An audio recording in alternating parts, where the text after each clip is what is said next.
اعوذ باللہ من الشیطان الرجیم بسم اللہ الرحمن الرحیم ومن الناس من یشری نفسہ ابتغاء مرضات اللہ واللہ رؤوف بالعباد، اور لوگوں میں سے کچھ بیچ دیتے ہیں اپنے نفس کو اللہ تعالیٰ کی رضامندی کے لیے، اور اللہ مہربان ہے اپنے بندوں پر۔ یہ آیت مبارکہ آج کے پس منظر میں انتہائی اہم ہے، جہاں پہ دنیا کے حالات جو ہیں جنگ کی طرف جا رہے ہیں، لوگ تقسیم ہو رہے ہیں گروپس کے اندر، بلکہ تقریباً سارے مسلمانوں کو وہی خوش فہمی ہے جو کہ بنی اسرائیل کو خوش فہمی چلتی آ رہی ہے پچھلے 5000 سالوں سے۔ مسلمان ممالک میں لوگ کہتے ہیں کہ فلاں مسلم ملک کے اندر 1960 کی دہائی میں جنگ ہوئی، 1960 61 62 کے اندر کبھی بھی، جہاں پہ مسلمان فوجوں کی مدد فرشتوں نے کی آ کے۔ تو یہ بات کہنے سے پہلے ہم کو یہ بات سمجھنی چاہیے، کیا جس مسلمان ملک میں جنگ ہوئی وہاں پہ وہ قوم جو تھی اللہ کے دین کے اوپر تھی، وہاں پہ وہی عدل و انصاف تھا جیسے رسول اللہ صلی اللہ علیہ وسلم نے حکم دیا تھا؟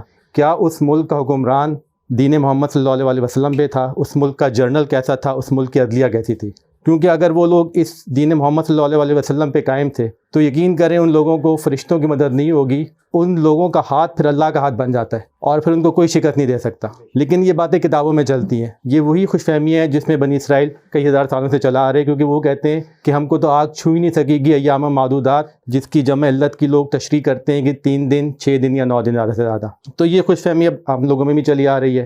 ہم لوگ یہ نہیں سمجھتے کہ اللہ تعالیٰ کے دین کا حکم کیا ہے، اور ہم لوگ یہ نہیں دیکھتے کہ اس کے برعکس ہم لوگ کیا کر رہے ہیں۔ اب یہ آیت مبارکہ جو ہیں یہ خاص پس منظر کے اندر آ رہی ہیں۔ رکوع نمبر 24 میں اللہ تعالیٰ نے فرمایا کہ مسلمانوں کو اب حج اور عمرے کی تیاری کرنی چاہیے۔ تو اس زمانے کے مسلمانوں نے یہ سوچا کہ اگر ہم لوگ حج یا عمرے پہ جائیں گے تو وہاں پہ تو مشرکین کا قبضہ ہے، اگر جائیں گے تو وہاں پہ جنگ کے بھی چانسز ہیں، تو اب جنگ ہوگی تو اس میں انسان کے جان جانے کا خدشہ ہوتا ہے، اسپیشلی اگر آپ کمزور سائڈ کے اوپر ہیں۔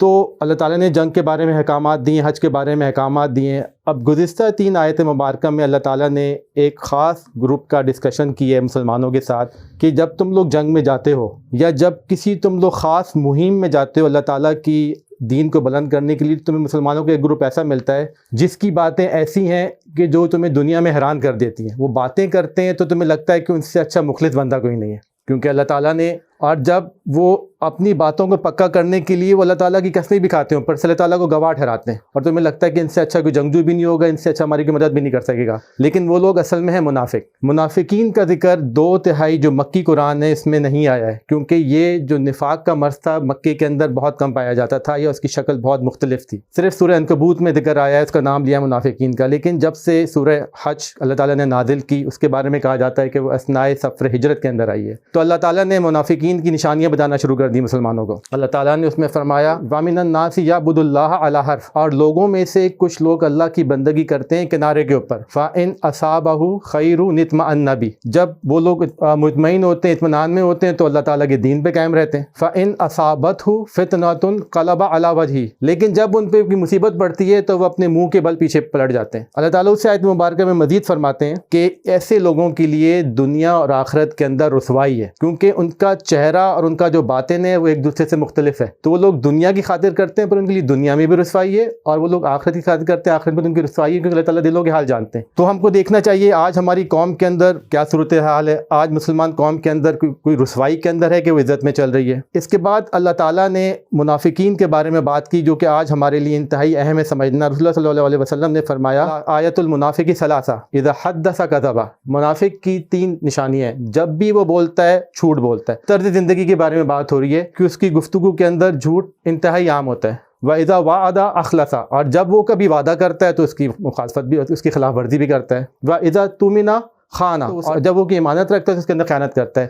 اس کی زندگی کے یہ روز مرہ کی نشانی ہے۔ اس میں حضرت عبداللہ ابن عمر نے ایک اور روایت میں ایڈ کیا وَإِذَا خَاصَمَ فَجَرَ، اور جب وہ کوئی لڑائی جھگڑائی کرتا ہے تو انتہائی بدتمیزی سے پیش آتا ہے، کیونکہ اس کا موقف جھوٹا ہوتا ہے اور بدتمیزی کر کے اس کو وہ اپنے موقف کو صحیح کرنے کی کوشش کرتا ہے۔ آج ہم دیکھتے ہیں کہ ہمارے ملک میں چیزیں کتنی عام ہیں، خاص طور پہ ان لوگوں کے پاس جن کو اللہ تعالیٰ نے انتہائی طاقتور عہدے دیے ہیں۔ اللہ تعالیٰ نے گزشتہ 3 آیت مبارکہ کے اندر منافقین کی کچھ نشانیاں بتائی ہیں، ہم کو خاص خیال رکھنا چاہیے آج کل کے حالات میں، اور وہ لوگ جو کسی تحریک سے منسلک ہیں جن کا کام ہے دین کو آگے لے کے جانا، کہ اس کی باتیں آپ کو دنیا میں حیران کر دیں گی، اس سے مخلص شخص کوئی نظر نہیں آئے گا۔ اللہ کی قسمیں کھائے گا کہ میں تو اتنا خالص، میں تو بہت ہی مخلص ہوں، میں رسول اللہ صلی اللہ علیہ وسلم کے اوپر ایمان لے کے آیا ہوا ہوں، میری ساری زندگی ایمان کے اوپر ہے۔ دوسری بات یہ ہے کہ الد الخصام، انتہائی پرلے درجے کا جھگڑالو ہوگا، ہر چیز میں جھگڑا کرے گا تاکہ تحریک آگے نہ بڑھ سکے. جب اس کو متولی بنایا جائے گا یا جب وہ پیٹ پھیرے گا تو وہ نقصان پہنچائے گا آپ کی جائیداد کو اور آپ کی نسلوں کو،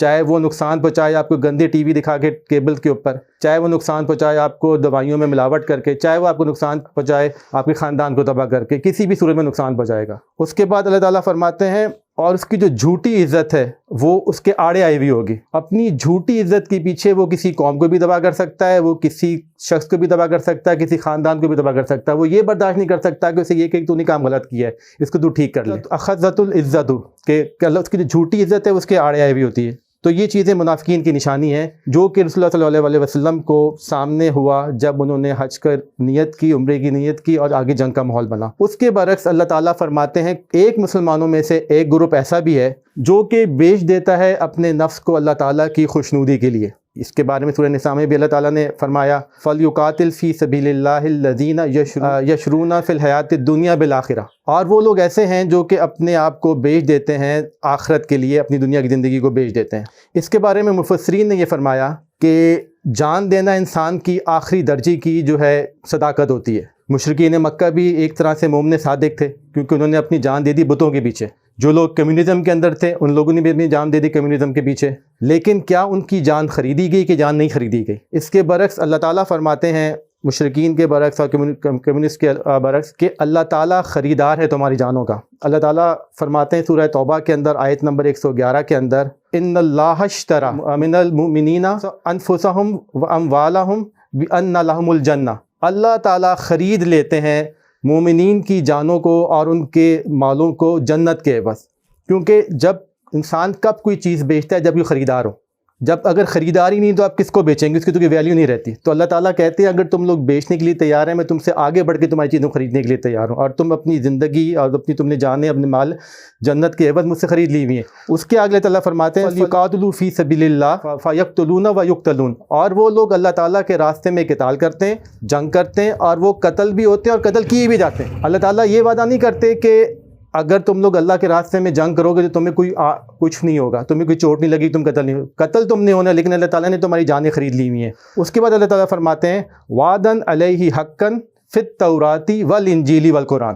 اور اللہ تعالیٰ نے وعدہ کیا ہوا ہے ان لوگوں سے کہ جو اللہ تعالیٰ کے پیچھے اپنی زندگی لگا دیتے، اپنی جانیں قربان کرتے تھے، تورات کے اندر، انجیل کے اندر اور قرآن مجید کے اندر. اس سے ہمیں یہ بات سمجھ آتی ہے کہ اللہ تعالیٰ کا جو دین ہے وہ شروع سے ہی چلا آ رہا ہے. اللہ تعالیٰ کی جو احکامات ہیں کہ اللہ تعالیٰ جو انسان کی کردار سازی کر رہے ہیں، اللہ تعالیٰ نے وہی بات حضرت آدم علیہ السلام کی بھی سمجھائی، وہی بات حضرت نوح علیہ السلام کی سمجھائی، اور وہی بات حضرت محمد مصطفیٰ صلی اللہ علیہ وسلم کی سمجھائی. کیونکہ دین ہے کہ الہکم الہ واحد، اللہ تعالیٰ واحد معبود ہیں، کہ اس کی وجہ سے دین بھی اللہ تعالیٰ کی ایک ہی ہے، اور سب چیزوں کے لیے اللہ تعالیٰ نے اس چیز کا وعدہ لیا ہوا ہے.